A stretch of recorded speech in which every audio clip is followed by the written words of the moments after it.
Hello, Latin One. Welcome back. Sorry that the world exploded the way it did. For the last 4 years, something's happened like that, so I'm hoping that this is the end of it. Not the world, but the exploding. If not, hopefully these lessons will help you get through it and whatnot. So, when we left off, I believe we were working our way through 21. I wanted to go back to 19 just for the lesson on the perfect tense because I think it's a good one to have and to have in your back pocket, and this way you've got a video for it at all times. But if you remember, the present tense is I love, the imperfect tense was I was loving, and the perfect tense is I loved or I did love. Either one of those works. Okay, and you might remember your endings. If not, I put them here for you. I've been working. So the present tense: ost, mus, tis, enti, amo, amas, amat, amamus, amatis, amant. Right. And the way that you got that was you took your infinitive, right? Step one, step two, knock off the re. Step three, add on your personal ending, right? Well, for the imperfect, it was bom, bos, bot, bomus, batis, bont, and it was the same thing, right? You take your second principal part, your infinitive, step one, step two, knock off the re, and you've got your stem still, ama, and then we're going to add on bom, bos, bot, bomus, batis, bont, right? So that means I was loving, ama, bom. It's essentially the same formula when it comes to the perfect. It just, the trick is now you have a third principal part, and you're going to add on isti, it, imus istis erunt. And here's where memorization is absolutely critical. It is vital. If you don't memorize, you're not going to have these verbs. You're going to be missing out on more than half of the verb if you don't have this form down. So I drew it up for you on another form.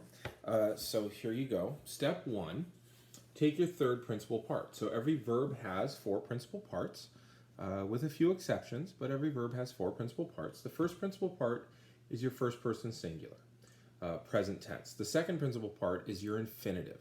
The third principal part, and that's the one we're worried about, is your first person singular perfect tense. Okay, so present tense, perfect tense. And that's why there's different parts. And then your fourth principal part is the participle form. You're going to learn more about it in level 2, don't worry. But essentially it's the having been done version of the verb. So do, dare, dati, datum means to give. So I give, to give, I gave, or I did give, and that which has been given. Okay? We get a lot of words in English from that. So the process. Take your third principal part. Okay? Knock off the I. Okay? And you're left with your perfect stem. The perfect stem. And then you repeat that 6 times. And then you add on isti, it, imus, istis, erunt. Okay? So it's dedi, dedisti, dedit, dedimus, dedistis, dederunt. It works for every single verb. There is no verb that there's an exception for. It's not like, oh, you have to watch out for thirds or anything like that. Every single verb does it this way, and that's how we do it. Okay? So that's how you conjugate the perfect tense. Again, the translation of the perfect tense is very simple. It's I did give, I gave, okay? It means that it happened only once. For instance, I have this here pen, right? I dropped it. It dropped, okay? It didn't happen repeatedly. It wasn't constantly dropping, okay? It wasn't Loki falling through that hole that Doctor Strange created for him in Ragnarok or anything like that. It fell, singular. Happened once, it's done, it doesn't have to happen again. Okay? The imperfect, I mean, it's called the imperfect for a reason. The imperfect means we don't have a perfect understanding of when it exactly happened. We just know that it was happening in the past. And there you have it. Okay? So the present, it's happening now, presently. The imperfect, it was happening in the past. It was that bubble that we drew on the timeline. It was happening. We don't know when it necessarily started or finished, but we know that it was going on. The perfect, we know when it happened. We know that it ended. It might happen again, but more importantly, the thing that we're talking about is over. It's done. It's perfect. Our knowledge of it is perfect. It happened once. Boom. It's your first kiss, your first bee sting, stuff like that. Okay, so that's the perfect tense. So you always translate it with an ed at the end of the verb, or if it's a verb like catch, you wouldn't say catched, you'd say caught. But I get what you're saying. Or you say I did whatever that verb was. Okay, and those are the two ways that you can translate it appropriately. For extra practice, I would direct you to page 160. There's the chart right there, and it shows you how it works. And honestly, the best exercise for it would probably be, well, chapter 20 is kind of unreliable on it, to be perfectly honest. The best exercise for translating the perfect tense would probably be exercise, where did it go?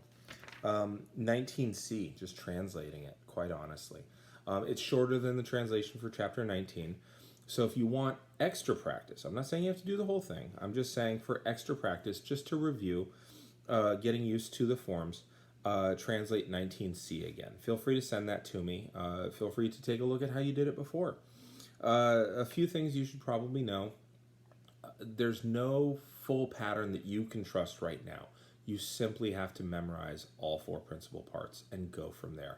I know it sounds like a lot of work, but you do that work now and it's going to be so much easier when it becomes intuitive for you later. All right, so that's the end of this particular lecture, and mostly to kind of get the kinks out and get you used to the idea that you're going to be seeing me on the screen. I'm sorry. But I hope that you're all doing well. I really hope you're keeping good social distance. I hope that your families are healthy. I hope you're getting through this quarantine and your teachers aren't loading you down with work thinking that they should do all of it for you. I recognize that. So I'm going to be streamlining things and giving you the bare basics. And any extra practice you want to give me, you can. But I'm getting you ready for level 2. And I promise you, you will be ready for level 2 if you do it the way I ask you. All right, I'm going to push the button now.